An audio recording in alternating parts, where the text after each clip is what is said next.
Chairman. No? So I'll be asking some questions to Mr. Henry Bigay. Mr. Henry Bigay, I I noticed that you are a incorporator of Yatay Industrial Park. Am I correct?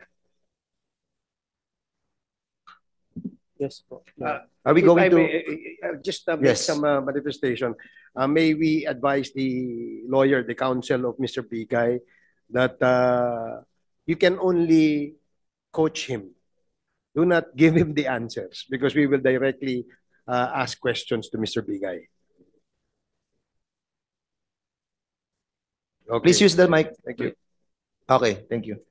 Continue, Uh, Congressman Fernandez. Mr. Henry Bigay, you are incorporator of Yatay Industrial Park Incorporated. Am I correct? Yes, Your Honor. And also the Yatay International. Yes, Your Honor. And also of the Omni. Sorry, Your Honor, I'm not an incorporator of Yatay BOD. International. Board of Directors? Yes. Yes. And the Omni, I'm, Board of Director. If I'm not mistaken, I'm also an incorporator for If I'm correct, you don't know if you are an incorporator of Omni? Medyo halo-halo na po kasi, Your Honor. Sa dami nyo ng corporation, sa dami yung... I hope you don't mind, Mr. Henry Bigay. No? The reason why we're doing this to ask questions is to really find out the truth. No? Yung kasi medyo masyado ng masalimuot yung problema natin ng we love our Filipino-born Chinese having a Chinese father or mother who chose to be a Filipino. We love them because magkakasama na tayo dito eh. What we hate in this committee is those who are pretending to be Filipinos but foreigners who wants to own our different properties and own different corporations. That's what we wanted to find out in this committee. And if you are a legitimate business, we are proud of you. We are with you with all of these things. But if you are a foreigner pretending to be a Filipino and owning corporations and different properties, then we are enemies. I hope we understand that, Mr. Henry Bigay. Yes, Your Honor. Okay. Mr. Henry Bigay, are you a product of late registration? When you were born in 1992, I believe that you were born in 1992, correct? Yes, Your Honor. And you are a 36-year-old who start 36-year-old ka na ngayon, di ba? Hindi po, Your Honor. 1992 ka pinanganak, di ba? So, I'm just 32. 32. Tama ba? 32? So you are a 32-year-old. And you became the president of the Yatay Industrial Park last year, di ba? Yes, Your Honor. And you were an incorporator noong 2017. Yes, Your Honor. So kung susumahan natin 'yon, 7 years ago, you were like 25 years old, incorporator ka na ng Yatay Industrial Park. Yes, Your Honor. Yes, so during that time of your incumbency as incorporator, were you in what do you call this? Siyempre, incorporator kayo, nagmi-meeting kayo. So magkakasama kayo nila Eddie Yang. Sir, hindi po. So, Hindi mo siya nakita kahit minsan? nakita ko po siya. Sir, can I read my letter that I submitted? Yes. Letter? Yes, of course. My position paper that submitted yesterday.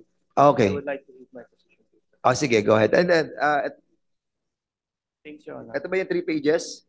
Ito. Yung 3 pages, di ba? How many pages? 3 pages, pero yung last page po. You as the chairman. I am not the chairman. Okay. If I may interject, Congressman Dan. In your letter, you said your name is Henry Bigay. Yes, Your Honor. And sometimes you're also called Henry Yang. Yes, Is Your that Honor. correct? Yes, Your Honor. Why is that so? Because I followed my mother's surname.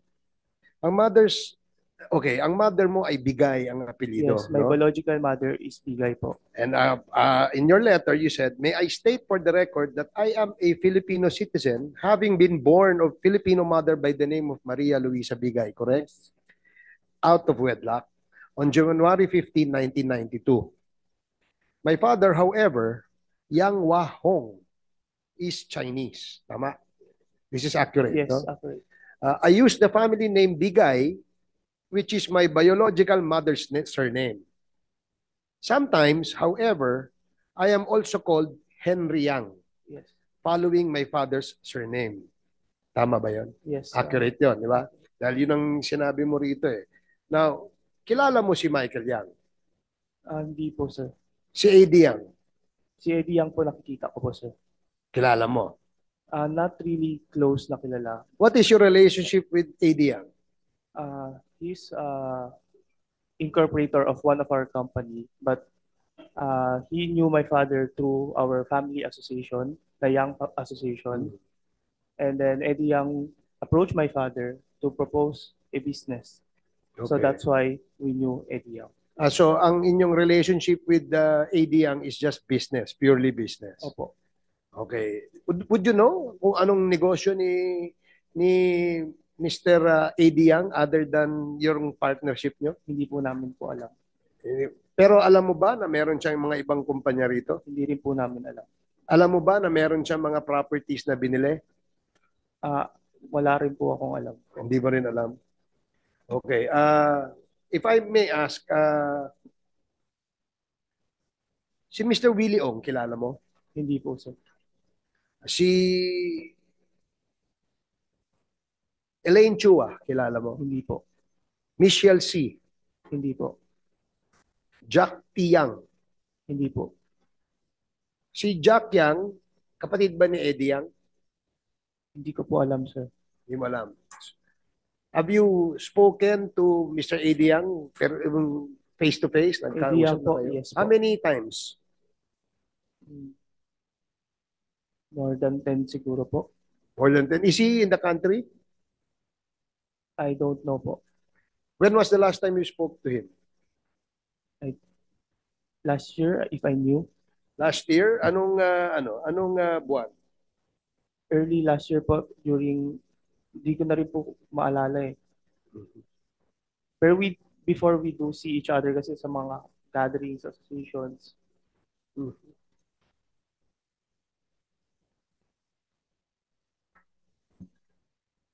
Si Yang Wang, this is your father. Yes po, Your Honor. Okay.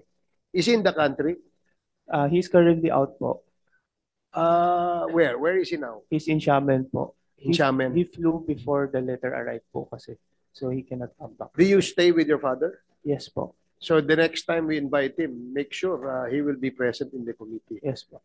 Okay? Please advise your father. You know Mr. Lincoln Oy Ung?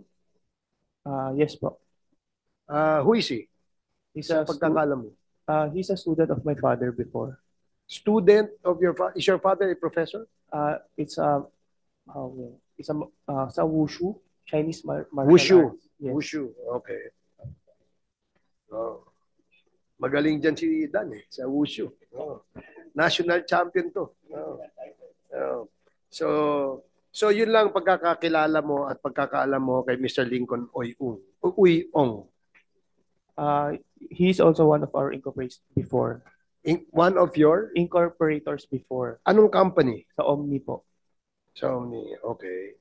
So, who's the president of Omni?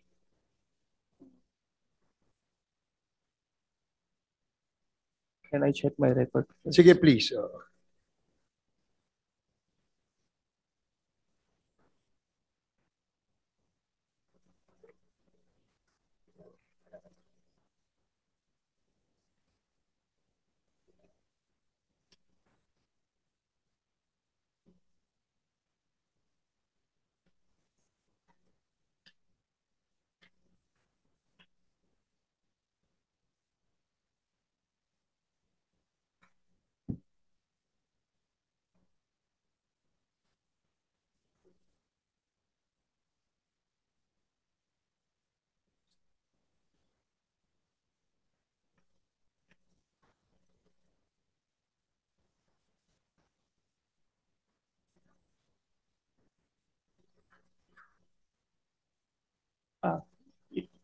Your Honor, Yes.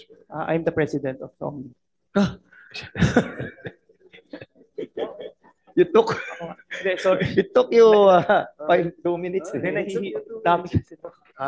Ano yun? Nahilo lang po ako, Your Honor. I'm sorry? Nahilo lang po ako, Your Nahilo Honor. ka lang. Gusto ko lang sigurado tama yung masasabi ko kasi naka-under oath po kasi ako eh. Ilan Mahirap ba- na magkamali. Mr. Chair. Sige. Yes, Congressman Fernandez. Ilan ba ang ilang kumpanya ba ang hawak ng pamilya niyo? Ilang companies? Madami-dami rin po. Hindi, ilan nga? So I know you're ready kasi nga we have given you the chance, no? Hindi kayo matindong last hearing. So the reason you're here because we have issued also a subpoena na ba tayo? Show cause order pa sa kanya. Subpoena lang, di ba? And that's the reason why you were here. So kailangan handa ka sa mga itatanong namin. So ilan ang korporasyon ninyo? Your Honor, I really need to check kung ilan. Estimate I can give. Ilan na estimate? Pito po. 7. At sa 7 yon, ilan ang presidente ka? I can also estimate lang din po kasi hindi ko po hawak. Presidente ng korporasyon ang pinag-uusapan natin dito, Henry. Ang pinag-uusapan natin dito, ilan sa 7 yan na presidente ka? Yan naman tanong, napakasimple nun, Henry. Ako pag may-ari ako ng kumpanya, alam ko na ako may-ari ng kumpanya. Hindi ko iisipin. Ha? Right away, sasabihin ko, ako presidente ng kumpanyang yan. Especially that this company is so big, ha? Ang Omni, malaki yan di ba? So hindi mo alam na ikaw ang presidente ng Omni? After 2 minutes, na-realize mo, ikaw pala. Sir, yung Omni na company po ay ginagamit lang po namin sa online po. Dahil po... It doesn't make sense Henry. Even if it is being used for any purpose, but you are the president, you must know that you are the president. Hindi mo nagagamitan. Henry, you are a degree holder, a Master of International Marketing from the Holt International Business School. And you are a graduate of Bachelor of Science in Business Administration in College of St. Benil. Now, hindi mo alam na ikaw ang may-ari ng korporasyon, nag-iisip ka pa. At sa 7 ito na korporasyon na sinasabi mo, hindi mo alam kung ilan ang presidente ka. I will tell you. Ikaw ang presidente ngayon ng Yatay Industrial Park. Opo, alam ko po. Di ba? Mas alam ko sa iyo na ikaw ang presidente ng Yatay kaysa alam mo na ikaw ang presidente. Henry, again, gusto namin malaman dito yung katotohanan. We don't want to put you in any trouble. But your degree of being a Bachelor of Science in Business Administration, major in Export Management, nagdududa ako kung totoo tong ano mo. Nagdududa ako kung totoo tong degree mo. At master ka ng International Marketing from Holt International Business School. Saan to? Sa San Francisco po. San Francisco. Henry, hindi simple ang pinag-aralan mo. And I know you can answer truly. Father ko po kasi nagpo-posisyon sa amin kung ano yung posisyon namin sa kumpanya po. So minsan nahihilo na rin po ako kung ano po yung posisyon ko bawat kumpanya. Yun lang po. Ang mother mo ba is si Maria Luisa Bigay? Siya po yung birth mom ko. Taga saan ang mother mo, Henry? Taga saan ang mother mo? Based on my birth certificate po, taga Manila po siya. Hindi ko po siya nakita nung bata po. Hindi mo alam kung saan ang pinanganak ang nanay mo? Sa Manila po. Saan sa Manila siya pinanganak? Santa Cruz po siguro. Ilang taon na ang nanay mo? Hindi mo alam kung ilang taon na nanay mo. Buhay pa ba nanay mo? Yung birth mom ko po, hindi ko po kilala. At saka hindi ko po alam kung ilang taon na siya. Yung birth mom. mom mo, hindi mo siya Hindi ko siya nakita. Hiwalay po sila ng tatay ko po. Hindi po sila kasal. If I So, may interject, PSA, if I may interject before we proceed Okay, sige, go with ahead, the Mr. Chair. PSA. So, sundan ko lang yung tanong ni Congressman Dan Fernandez. Since birth, nung pinanganak ka, hindi na kayo nagkita ng mother mo. Hindi po. Tatay ko lang po kasama ko. Ano, no? Hindi po. Pero dito sa Yatay International, incorporator siya. Mother mo to si Maria Luisa S. Bigay, di ba? Di ba? Hindi po siya pinakilala sa akin as mother since bata. So hindi ko rin po alam kung sino yung... Pero ito ito sa records ng Yatay International, ang mga incorporators dyan, Jonathan Carlos, kilala mo yan. Sorry po, mga incorporators po, hindi ko po kilala since bata pa po ako noon. Bakit ganun? Bakit ganun? Di ba nga kasama mo sa yung Hindi, incorporator yung mo? mga member po ngayon, kilala ko po. Pero yung tinayo po siya noong 1996, hindi ko po siya kilala. 96 pa po kasi siya tinatag. This is updated, di ba? Oh. Oo nga. Okay. So, are you telling us na the time na kailan na-register ito? Si Yatay? 1996 po. 1996. 1992 naman po ako pinanganak. So around 4 to 5 years old po ako nung tinayo yung kumpanya. Mhm. Kasi andito si Maria Luisa Bigay, Jocelyn Ting, at saka Yang Wang. Ito yung father mo. Yes di ba? po. So, can we ask the SEC to Yes. to give us an update? Yeah, that's what, Sige. Mr. Chairman, I think we have to find out yung Maria Luisa Bigay, no? Can you kindly give us the update of this personality, yung Maria Luisa Bigay, because incorporator siya, pero sinasabi ni Mr. Henry Bigay, hindi niya na-meet yung kanyang nanay. So hindi niya nakita yung kanyang nanay. Pero dito sa Yatay International, makikita mo, incorporator siya at si Henry Bigay is board of director. So hindi kayo nakita ng nanay mo dito sa mga meeting nyo sa Yatay International? Nung naging board of director po ako, nasa around 2018 na po ata yun. 1996. Ikaw ba late registration bang? Based on my birth certificate, mga 3 months late siya from my birth. Can you kindly give us the information about the late registration nung ni Henry Bigay, no? Saan ka nag-preschool? Saan ka nag-elementary? Sa Chiang Kai-shek College po. Saan yun? Sa may Tondo. Sa Sa Tondo po. doon ka rin nag-high school? Doon ako po nagtapos ng high school. Saka elementary? Opo. Kinder to high school. Doon po ako And then nagpunta ka ng Lasal? Opo, sa Binil po. And then saka ka nagpunta ng Halt International. sa Halt International. Can you kindly submit the documents pertaining to your... I hope you don't mind, no? If ever that we ask for the Sure, documents it's coming okay. from this Opo. school I can give it to you po. I have para mabalanse lang po natin dun sa ano. Kasi medyo nagulat naman ako dun sa issue ng about nung sa mother mo, no? But anyway, were you born in a hospital or Yes, in a Chinese Chinese General hospital? Hospital. Yeah, Chinese General Hospital. Can we also furnish this committee ng documents coming from Chinese General Hospital, please? Will request from the hospital. Okay. po. May tanong ako sa iyo, Mr. Henry Bigay. Because ang sinasabi mo dito sa opening statement mo, nabasa ko na kasi yung opening statement mo. You were telling us that ang may kilala kay A.D. Yang ay yung tatay mo si Yang Hong.